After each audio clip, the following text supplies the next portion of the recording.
Hello, hello, hello, everybody, and welcome back to your favorite podcast, Get Loud with Leadership.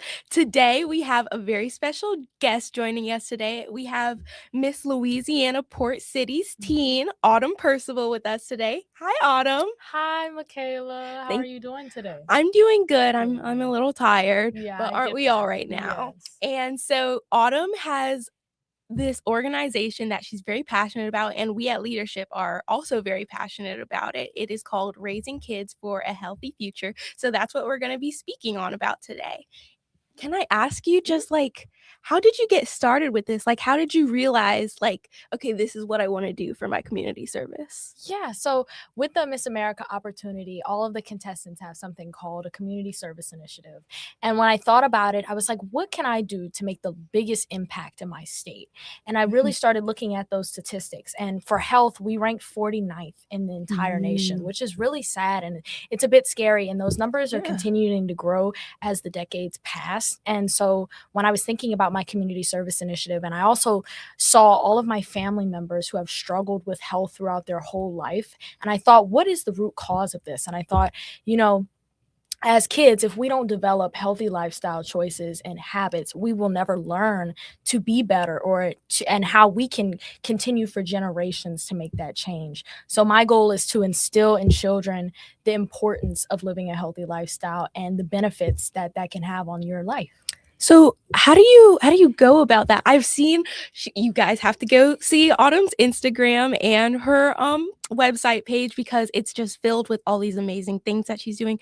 But how do you go about that? Can you tell them a little bit more, like, how do you go about raising kids for a healthy future? Yeah, so a big part of my way that I found that is the best way to connect with the youth is through my social media. You can follow me on Instagram. It's just my first name and my last name. But if you go out on my page, you can see that weekly I try to post something about, I have different series. On Monday, I do Move Your Way Monday. So that's encouraging kids to just get up and start moving, that your exercise doesn't have to be something that's a chore or that's taunting and that you're always thinking about it and it's boring. Make it something that's fun for you and that's something that your body can do. As someone who is born with club foot, it's actually a congenital foot deformity. I have a disability, and that makes exercise look a little bit different for me. And so that's why I created Move Your Way, because it's all about taking exercise and saying, this is what I can do, and I'm moving, and that's what's great about it. Okay, so getting personal a little here for a second. What are your favorite exercises and what are your favorite ways to live healthy? Because, on social media you see all of these like Pilates influencers and then you see all these diets, and I feel like sometimes that gives the audience and especially the youth a bit of like pressure for how to like live healthy and stuff. So, how do you go about that in maybe like a not as overwhelming way? Yeah, I know. I definitely had a hard time navigating fitness and wellness, especially as a teenager. We're having a lot of pressure put on us of how we're supposed to exercise. And, there's so many different body standards and goals, and it can be very confusing. And for me, I take it back to the basics, the simple. So eating a whole foods diet that is based with vegetables and fruits and protein. And I don't think about calorie tracking or calorie counting. You just want to eat foods that are good for your body and that are going to fuel you. So protein like fish and chicken, and vegetables that are green and colorful, keeping that plate super colorful and reducing your amount of processed foods that you eat. And for exercise, for me, it's always been what I enjoy. So I've been dancing for about 14 years of What my kind of life dance now. do you do? Musical theater dance mostly, Okay. so jazz and tap. I may not be the best dancer, but I just find You like it. it's so fun to me, and that's really what matters, because if you don't enjoy it, then it's always going to be something that's a chore, and you're not going to be able to take that with you for the rest of your life. So I also enjoy swimming. I'm actually a swimming instructor.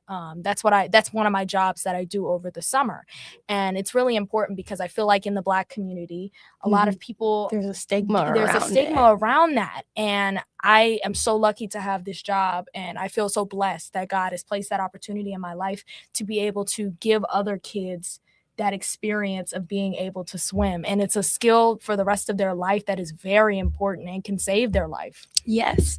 So you teach kids how to swim, and I imagine that's got to be like a big accomplishment for you. What would you say has been your biggest accomplishment in this initiative, though? I have done so many things, and but I definitely think my biggest accomplishment that I've done over the years of having this community service initiative is I went to the Pennington Biomedical's Grow Healthy. They call it like a research initiative, and it had a lot of doctors and nurses and people that were coming together. And I saw the ad and I was like, this is something really cool. And it was about preventing obesity and how healthcare providers can help to contribute to reducing obesity in Louisiana. And I was like, Mama, I would love to attend this, but it's like for doctors. And she's like, well, I mean, I was like, and I would love to speak there. I would love to just like get up and talk to those people about what I do and what I can do to help. And she was like, well, I guess you can try, but I mean, you don't really have those letters behind your name. You know what I mean? And I was like, okay, but it can't hurt to try. And that's something that in that experience, and I emailed them and they reached out to me, and it created so many opportunities for me. I was actually able to collaborate with Rouse's Markets after that, which was one of the coolest things. And we're working on some really cool partnerships with that. And also with LSU Future Scholars. That led me to getting a lot of opportunities. So it's all about putting yourself out there. And the Miss America opportunity has really given me an outlet to do that, because me a few years ago, I was in a shell and I never would have put myself out there for those kinds of opportunities. But this will help me for the rest of my life and my career. So Miss America, how'd you start getting involved in that? Okay, so my mom, she actually competed about 20 years ago. Oh, okay. And legacy. And I grew up with that. I played with her crown. It's still the same crown today, and that really shows the richness and the deep culture of Miss America. So she competed in Miss Louisiana, and and she said that she really enjoyed it, and she did it for the scholarships. And when I started really looking into Miss America and I went back and watched some of those old videos, the Miss America is awarded $50,000 when she wins, which is a lot of money. And even if you don't win Miss America, I have already gained over $5,000 in scholarships with competing in the Miss America opportunity. So every time I see a young girl who's looking for something in a way, an outlet, I always tell them about the Miss America opportunity, because it has helped not only shift my life in terms of gaining those scholarships, but speaking skills. I'm able to speak in front of people from the ages 5 to 65. It doesn't matter. I can talk to them. And that's something that I didn't have before this opportunity.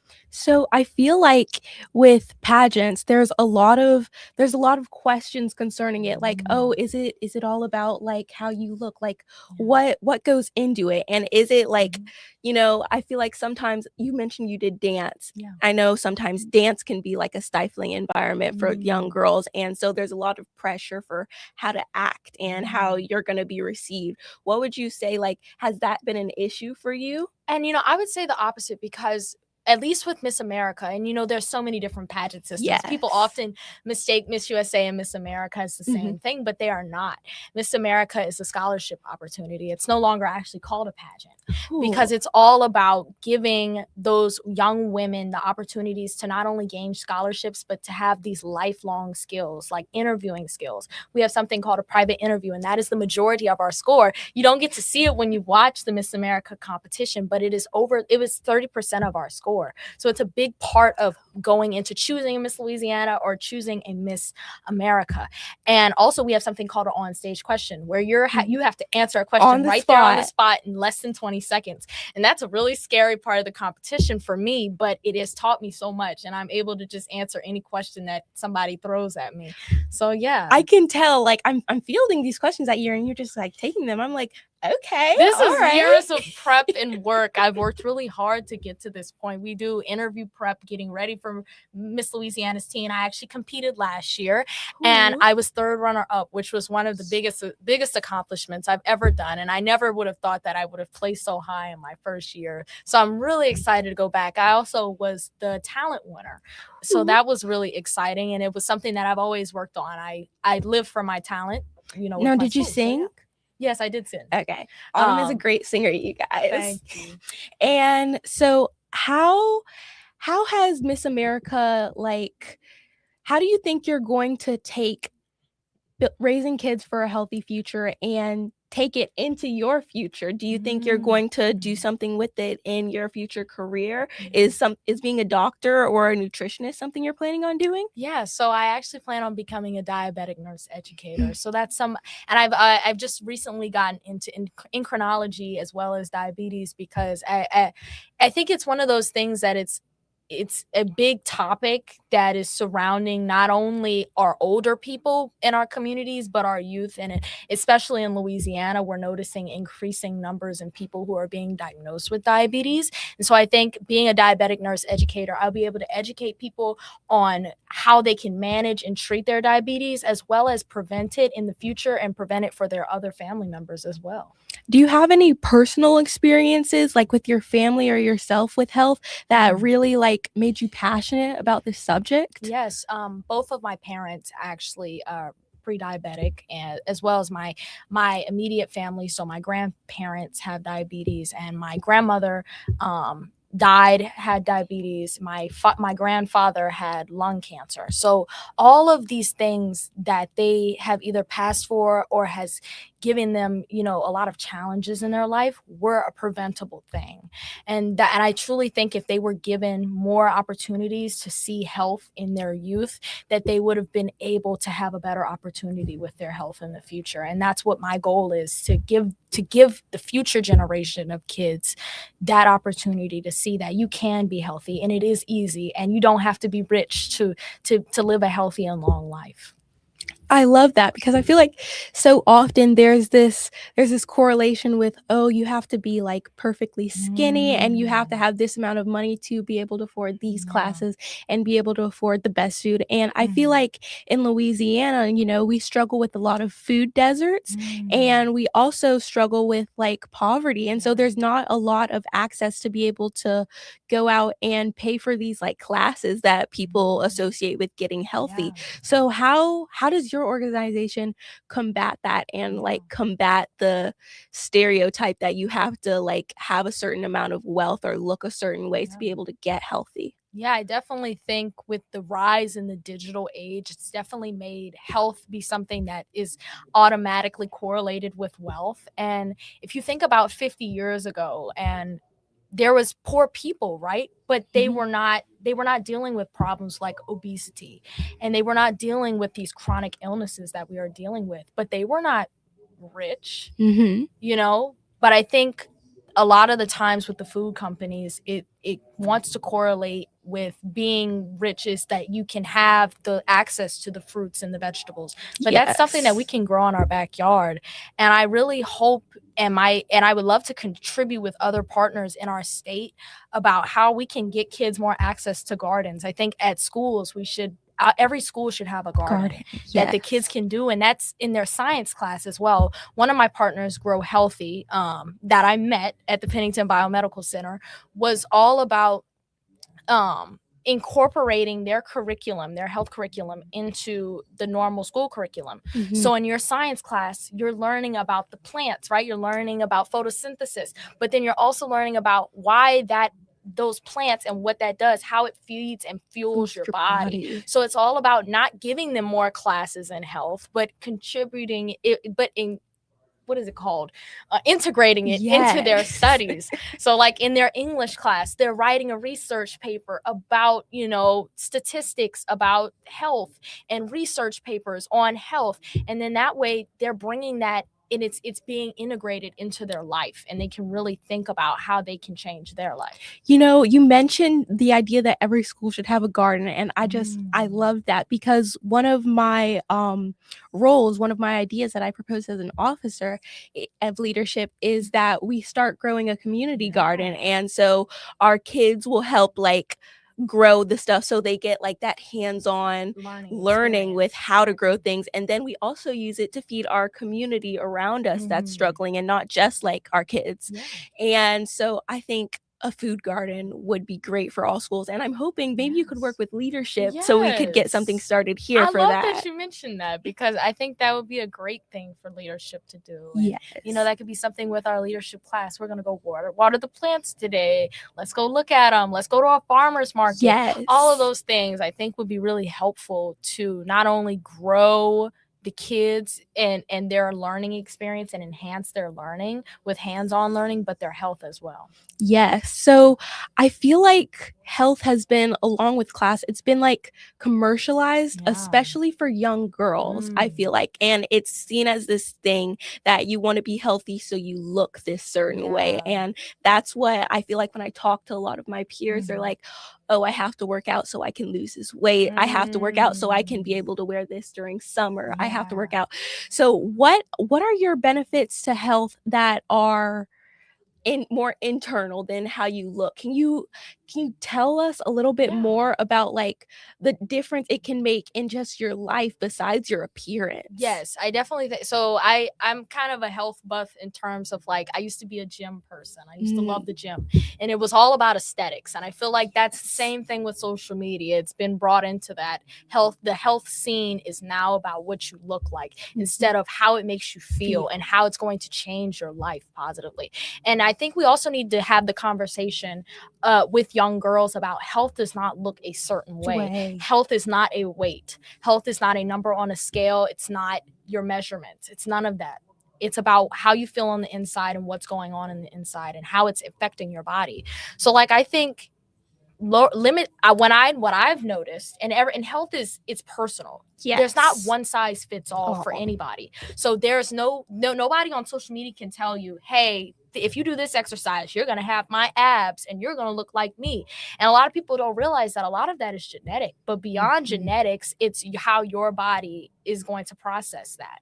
So I think trying different foods, trying different fruits and vegetables, and seeing how that makes your body feel. And I also think I've noticed getting more sleep, drinking more water has definitely helped my grades. It's helped me to be able to have better focus in school, eating a balanced breakfast, and like just the academic things that it can help you with, as well as for the rest of your life. You think about you want to be there for your grandchildren. You want to be there for your Yes. children. You don't want to be the burden. You don't want to have all these health problems that could have been controlled. So I think it's really important to teach kids about the life that how their life can be different if they choose to live a healthy lifestyle. And I feel like our society, a lot of times, it's structured in a way that's not the most beneficial to our health. Like, even when you mention sleep, with how early school starts and all the activities that kids have after school and then on homework, I'm going to be honest, sometimes I don't get to bed until like 12 a.m., maybe 1 Yeah, a.m., and then I have to wake up at 6 to do that it is so again. true. And if you guys didn't know, like, that dramatically increases your risk of Alzheimer's, not getting Not getting enough sleep. That sleep, is and true. it starts at an early age. So I feel like there are so many little things in our society that, like, we don't even know how big of an impact it's making on us. Yeah. Like, oh, I'll just miss an hour or two of sleep, it's fine. And those hour or two They add up. they add up, and it's going to catch up to you at one Yeah. point. And so I feel like I love that you're starting with the youth on this, Yeah. because you're getting them started young to build these healthy habits. Yes. And so when they grow up, it'll be like second Second nature to nature, and them. they don't have to think about it. They don't have to deal Yes. with all these different forces coming at them telling them this is how you're supposed to live healthy. I already know how to do it. I'm just going to keep getting better Yes. and better, and it'll become easier and easier the more that they do it. But I like when you said about like, wait, what were you saying? Oh, I lost my train of thought. See, I love how you were saying about sleep, Yes. because I definitely get that. And I come from a privileged experience in this because I do go to online school in the morning, and I don't have to be at school till 1:15. So my school is kind of scheduled to, kind of however I need it to fit. And that's why I'm able to do so many things that I can do in my community. But I was there waking up at 5 o'clock in the morning to get on the bus and be at school all day and have extracurriculars. I had dance teams till 8 o'clock at night. I get it. And then I have to go home and do my homework. Yep. So I get it. But I think making those small changes, like even on the weekend, let's try to make that healthy sleep schedule. and let's try to exercise more. Like I really do believe that it's what you make of it. And I think the school is necessary to be at a certain time because it sets you up and it prepares you for work. So we have to find a way around it. Yes. Getting that extra sleep on the weekend, maybe that would help us out. Or prioritizing our work schedule a little differently, getting off of our phones. Because a lot of people, I've heard a lot of my friends say, I don't have any time. I'm like, check your screen time. Because I bet you spend 2 hours a day on your phone that you could have spent sleeping. You could have spent doing your homework, so that way you could get those 2 hours of sleep. So I think lowering your screen time really can help with that. And that's something that this new generation has to face. And it's a challenge that they've never faced before. And I think the older generation needs to be aware of that they never had that temptation. Yes. To have your phone all day. And the way that social media is wired now is to keep you on there longer. As long as possible. Exactly. And that definitely makes it harder. I had like a personal experience with this, and I just told Autumn a couple minutes ago, my phone is broken right now. Mm-hmm. And so like the first time it broke, the screen just like completely powered off. And I kid you not, you guys, an hour in, I was like, where's my phone? Like, I need my phone. And my mom was like, go outside. And so I feel like we need to start exercising more, because those same neurotransmitters that are released when you're on your phone, like this dopamine and these endorphins that are released when you get from scrolling, where they're released more? Exercise. And so I feel like it's so important for the youth to start doing that really quickly and getting off those phones. So how did you ever struggle with this, and how would you approach your friends asking for help on how to get off the phone more? Yeah, I would tell them I'm far from perfect. I do spend way too much time on my phone, but I think it's making a simple change every day and just starting to limit that screen time, setting a timer, saying, okay, I'm just going to scroll for 5 minutes to take a brain break before I study. And then I'm going to study for an hour. And then I'm going to allow myself another 5 minutes on the phone. I'm going to spend, maybe today I'll try a TV show so I can get off my phone for a little bit. Yep. I think if by putting this pressure on them, and I understand that from hearing my parents, hearing my grandparents get on us about being on the phones all day, it doesn't help. You have to show people that I get it. I'm there with you too. And I think being with your friends is helpful. Yes. Like challenging each other. And this goes for exercise as well. I think let's set up a group chat. Let's say, okay, hey, I'm about to exercise right now. Let's go for a walk. Let's go walk my dog. Let's go ride our bikes. That is the ways that it's going to really stick with you, is having those healthy habits and making it something that's enjoyable and that you're working. And a healthy competition is a great competition because you're helping each other out and you're making each other stronger because you love each other. Yes. And I feel like there's so many different ways you can make exercise fun and that we exercise in our daily life without even thinking about it. You mentioned friends, I'll admit I probably don't exercise as much as I should, but on the weekends and stuff, sometimes I'll text my friends and I'll be like, let's go shopping, let's go to the mall. And we're teenagers, we're low-key broke, so it's not like we can buy much at the mall. Walking around. It's just a lot. So by the end of the day, I'm like, I'm a little sore. I have 20,000 steps. I haven't even bought anything at the mall. I haven't even and you didn't even notice. And I didn't even notice. And then I'm not on my phone all the time. Exactly. When you come home from a hangout and you're like, oh, I'm about to post on Instagram this hangout. Wait, I didn't take any photos. I wasn't even on my phone. That is honestly the best feeling. I'm like, this is what our parents felt. Like, you didn't feel the pressure to have to take pictures of everything. I'm like, darn it, I didn't get any pictures. But I was in the moment. I was so in the moment. And I'll remember it even more than a picture. So, and I definitely think that being with your friends definitely helps make exercise be something that's enjoyable. Like having a gym buddy that you're always there with and just empowering each other to do better and to keep pushing. And I think that that's where you're going to grow, and it can be really enjoyable, and you won't even realize that you've done all those steps or that you've done all of this because you're having fun, you're talking to your friends, it's just a hangout. So like Yes. hikes, like I want to get into hiking. Like I feel like that's a really cool thing that friends do, that you can do with your friends, and I would love to do that. So yeah. What are some like simple, like everyday exercises that maybe they're not even like we would think of them as exercising, but that we can just do in every day and it helps us? All those chores that your parents want you to do, Whew.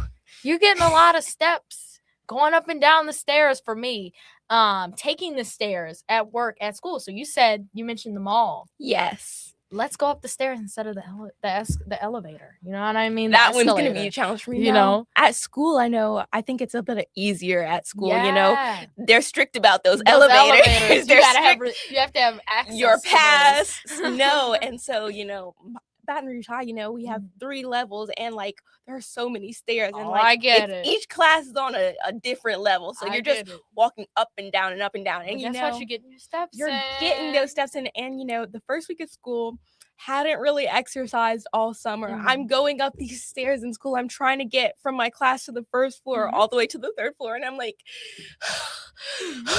I need an elevator, and they're like, Yes, nope, gotta take those But you stairs. know what? I'd rather you take the stairs than the elevator because it's just a little bit of movement every day.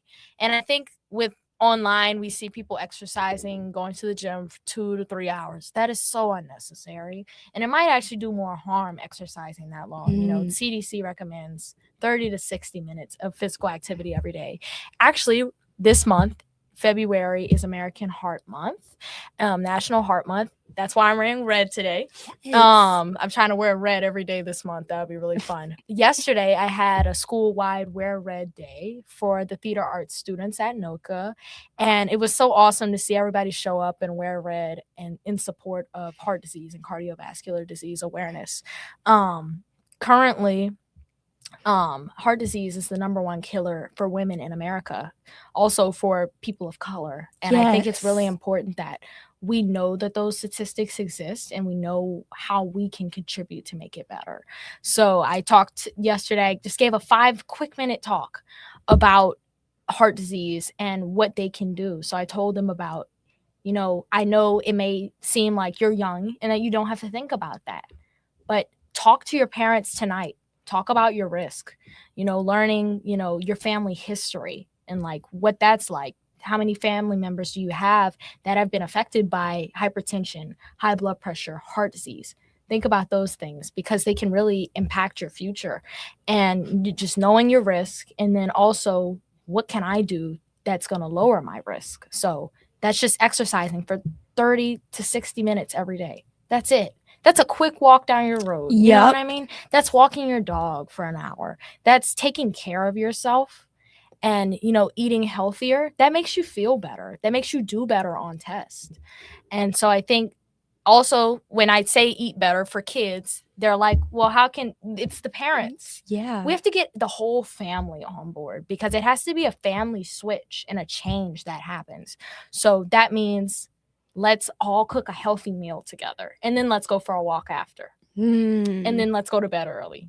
That's what it is. You have to make those small changes as a whole family, and that will continue for tradition. That'll become your tradition. That'll become life, and then you'll do that for your kids. And that's why it's called Raising Kids for a Healthy Future, because you're raising them up to live a healthy future and for their future.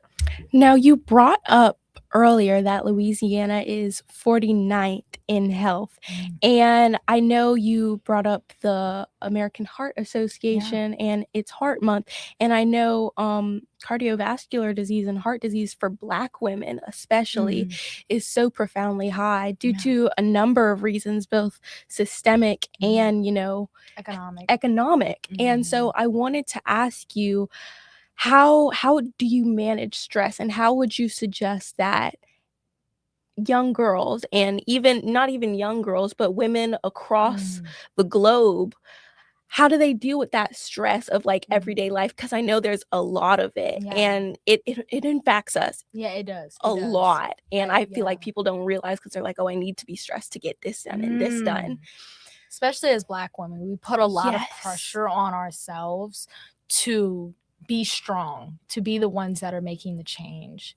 And, I think it's so important to just embrace taking care of yourself, because if you're working yourself down like a dog every single day, you're never going to be able to do everything that you could have achieved. So I think rest is really important, because if we don't rest, we're not going to be able to grow. And so I think it's really important to understand I need to get my sleep today. I don't have to study all day today. I can take a rest, and when I rest, I'll be better. I know I'll be better. Yes. And I think we just have to give ourselves more grace as Black women, and to just take care of ourselves more, and that we don't have to always be the strong ones, and that we can take the back seat sometime. And I think that that'll really help improve our stress levels and anxiety. And I think young women face it even more now, because there's all this societal pressure. Sure. That you have to be super successful at a young age and have everything figured out. And that's really challenging. So I think I'm so glad that you brought that up, because I do relate to that. And especially as someone in the public eye, as a public figure, people think I always have it all together. And that is so not true. I have those days, I have my moments. And I think it's important that we see that. And I think social media needs to be more transparent about what it's really like. And because people see, oh, her life is perfect, she does all of this right. But I have my days too. We all have our days. And so I think it's really important to see the human in each other, and to embrace each other, and to love on each other, and to stand up with one another. I feel like those conversations, just having them with your friends, your family, are so important to have, because I know sometimes, you mentioned you have a 4.3 GPA and you're doing all of this, I have a 4.5 GPA, and I'm president of like 3 clubs. I know, you're always so busy. I'm doing all of these things, and sometimes I'll trip up or I'll get behind, and I'm just thinking like, people are expecting all of this of me, and nobody else is really talking about it. And on your Instagram and on your TikTok, you're just seeing all these people who seem like they're doing it all, and they're doing it like effortlessly. So it makes you feel a little bad about yourself. It's like, okay, what am I doing wrong? And really, it's not what you're doing wrong. You're just having a moment. You're having those days, and everybody has them. And I think we need to talk more about having them. Yeah, I agree. I think it's really important that we prioritize our mental health.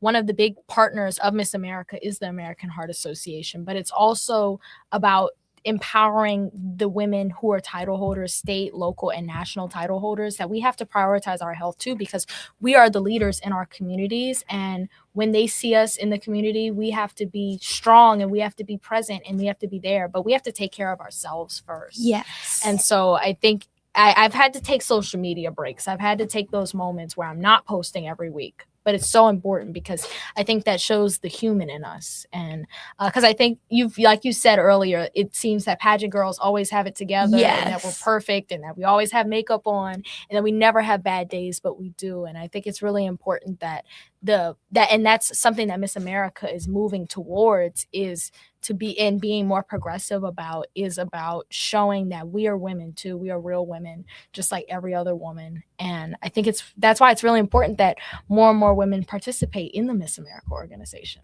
I love that. And so, speaking of women and all of these women's issues, I feel like we've touched a lot of the personal and the individual on that. But what about the broader issues of like healthcare in our country, and especially for women and for Black women, that the difference is so drastic, especially in this state. The difference in maternal mortality rates even it's so staunch between the races. And it's not just biological, it's also, the type of care that these women are getting. And so when you say you want to become a nurse in the future and you want to help, how did this like fuel your decision? It did. Growing up, my mom's actually a nurse, so I'll be a second generation nurse. And I think it's really important to just see yourself in those spaces. Growing up in predominantly white institutions, being in predominantly white areas, I never really got to see myself represented in the healthcare space. And I think a lot of the times Black women are not heard in the healthcare scene, because we don't feel comfortable either to fully be open to different things, to different medications, to understanding, to listening to our doctors when they don't look like us. And I think it's really important that we see more and more Black women step into healthcare roles and positions. And I think I also hope to become a nurse practitioner. And I think that'll be really I think that'll be my biggest way of helping to impact my community. I want to be in a rural area. That way that I can be there for those patients, see their pain, Yes. hear them. And I think with the Black infant mortality rate, it's all about listening to women, listening to Black women, understanding that we have pain too. And that's years of that's years of that's the start of gynecology was with Black women. So we have to understand that history, and that we have to educate our nurses, Black, white, whatever. We have to educate them about those biases, and all of healthcare providers about those biases that they may have. Yes, because I know there are so many.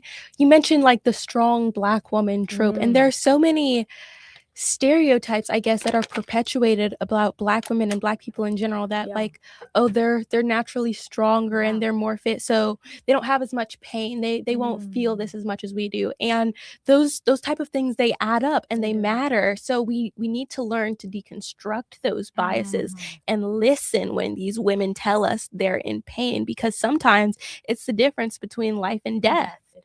It is. And now, and that's one of the amazing things about social media, is that it has given us the opportunity and the tools to finally see these disparities, these healthcare disparities, come to life. And we can really see what's going on. Because 10 years ago, I didn't know about this, that Black women were dying. But now that we're seeing firsthand on Instagram, on Facebook, what's going on in the healthcare scene of women who are obviously in labor, who are obviously in pain, being turned away by healthcare professionals, we're able to have more understanding, as well as validity that this is really happening. So I think that that's why social media is so It's amazing. so Yes, important. social media is one of those things that are negatively impacting our generation in ways, but it's also making our generation a generation of change makers, of people who are wanting to make a change in their communities. And I think that that's why it's so important that we understand social media and use it in a positive way. Yes, you mentioned like seeing these videos of these Black women. I know a couple months ago, I think I saw this video of this Black woman. She was obviously in labor. She was in pain, and the baby was like almost here. And the nurse, who was white, was just sitting on the side, just typing away, on her computer. typing on her computer. And she didn't have, and it wasn't even just that she was typing on her computer. She didn't have any grace, any empathy. She was literally like groaning in pain, and the woman was just so straight faced, and like she didn't care. It's crazy. And it's crazy being able to see this, and I'm so glad that these women have proof, and so they can take it to the legal system, and they can take it higher up, because we can be listened to now that we have a voice on social media, because people can see and people can have public outrage for this, so it's harder to get away with. Yeah, it is. And I think that's why social media is such a powerful tool, because it amplifies our voices. It amplifies the voices of people who haven't been heard, who haven't been listened to for generations and generations. And now we can make that change. So on a lighter route, I guess, because so you go to That's an important conversation. That's It was definitely an important conversation. But you go to NOCA, and for those who don't know, it's an art school in New Orleans, and I wanted to go for a little while there, but I was like, I don't want to move. So it's far. It is far, but so what's your focus? Okay, yeah, a little bit of what my day is like, because I am from Prairieville, Gonzales area, but I do travel every day to school. I actually go there with my sister. We both study musical theater in the theater arts department at NOCA, and I've been there for 3 years now, and it's been some of the greatest years of my life. I've learned so much, and I think it's definitely positively impacted my life, even though theater isn't what I want to go into. And so when I see kids in the community that are interested in the arts, I always tell them about NOCA and the amazing opportunities that it has given me. It's given me so many performance opportunities, directing opportunities. Actually, this month we had our annual Black History Month performance, and it's all student led, all student directed, all student created. and it's one of the most incredible things I've ever been a part of, and it's one of the most proudest things I've been a part of.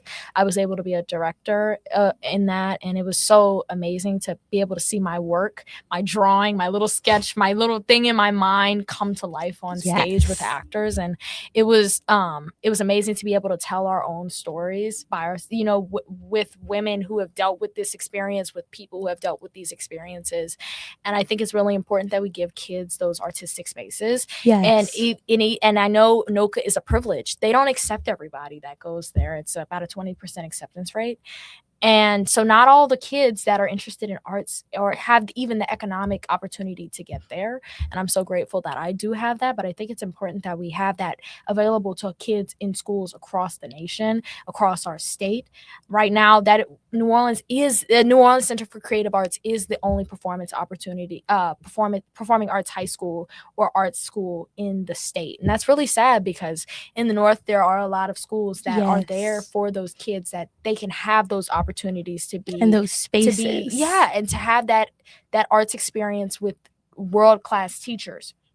So I think it's really important that we have that for all public school kids in Louisiana, that they have access to arts education at a young age, because it can positively impact their academics as well as possibly give them a great career in the arts, and that arts are a viable career, because Yes. I feel like there's a lot of that. There's a stigma about arts education. It's like, why will we contribute to that? Like, When what are you gonna what are you make? going to become of? Yes. And when you think about it, the entertainment industry was those kids. All of the people, we watched the Grammys last month, right? I Yes. mean, last week, right? And all of those kids were the little nerdy theater kids, the little geeks that didn't have those opportunities. And so I think it's really important that we recognize and acknowledge the power of arts, the power of artistry, and that it can have a very profound effect on a child's life, even if they do choose to go into a different career like myself. Without my arts education, I wouldn't be able to stand up here and speak to people. I wouldn't be able to have the audacity to stand on a stage in front of a crowd of 1,000 people and be able to sing. That would have never happened if I didn't have that arts education and that training. And it also helps with public speaking skills, just being able to promote yourself, to be able to say, this is what I have to offer. And in any job interview, I'm ready to talk about it, and I'm ready to, really advocate for myself as well. And I feel like tying it back to raising kids for a healthy future, art is so undervalued in the impact that it has on our health. Yes. Even the spaces that art can create for your mental health, it impacts your physical health so Yes, much. it We does. talked about how stress impacts your body negatively, but art can be such a reliever for that. And it can be an expression outlet for you to be able to feel like you are heard, and Yeah. it can just allow you a space to Yeah. get those feelings out, Yeah. and for those feelings to be To seen and express yourself. understood. And so you mentioned that you do musical theater, dance. So I did dance when I Yeah. was younger. I quit because, a multitude of reasons, but I wasn't very good at it, but I loved it. Yeah. And now I'm like, I'm trying to get back into That's it now. good. And so I'm like, it doesn't matter. Maybe I'm not gonna be the next Misty Copeland. Right. Okay. But I really liked doing it. Exactly. And it really allowed me a space to be myself and to be able to explore all of these different versions of me. Yeah. So how would you say that musical theater and dance and singing has impacted you as a whole? Yeah, it's definitely one of my favorite ways to exercise, dancing. Line dancing, I love a good line dance. Anytime a song comes on, What's your fave? Maybe Where the Fans At. Oh, okay. Or Flex. I don't know. I love I all love of Flex. them. My big one that I like is, I think it's Cowgirl Trail Ride. It's a long one. It's a long one. So I flex when I do it, because I'm like, yeah, I know this a minute long line dance. But it's so fun. And you burn so many calories doing line dancing, and you don't even realize it. It's just so much fun to get up and dance with your friends, and to be able to just sing to your favorite song and to dance with each other and to be with each other. And I think especially in the digital age, it's so important that we connect with each other. And I feel like with social media, with COVID, it sheltered us. It sheltered our creativity, but it also it made us realize how fortunate we are that we have human connection. It made me value it so much more, having those opportunities to go to our dances, to to really embrace those moments in life, because I think about the kids who graduated during COVID and they didn't get their graduation ceremony. They didn't get their senior prom. So I really take advantage of those opportunities now, just to be with each other, to exercise together, to just to really take advantage of that, because you never know, in an instant it can be taken away. Yes. And so what would you say is the most valuable thing that you have to say to all the young viewers, young and old viewers out there, about maintaining your health in any small way that can drastically change their life? What would you say is the most beneficial? I think all of it. You have to do all of it to see a change. Exercising more. So trying to get just anything, any kind of exercise, doing your laundry, cleaning your room. That is the ways that we can really just get active, stay healthy. And I really do think that, eating a healthy, balanced diet that makes you feel good, that fuels your body for the life that you live, for the life that you want to live. Give yourself the energy that you need to accomplish all the dreams and the goals that you have for yourself. Sleeping so that you can rest your body to be able to do all the things that you want to do during that day and for the rest of your life. And I think just taking care of your mental health, journaling every day. For me, it's spending time with the Lord, playing my worship music, journaling, talking to the Lord, and telling him and putting my emotions and my feelings on him, and allowing him to really have the reins on my life, because he does.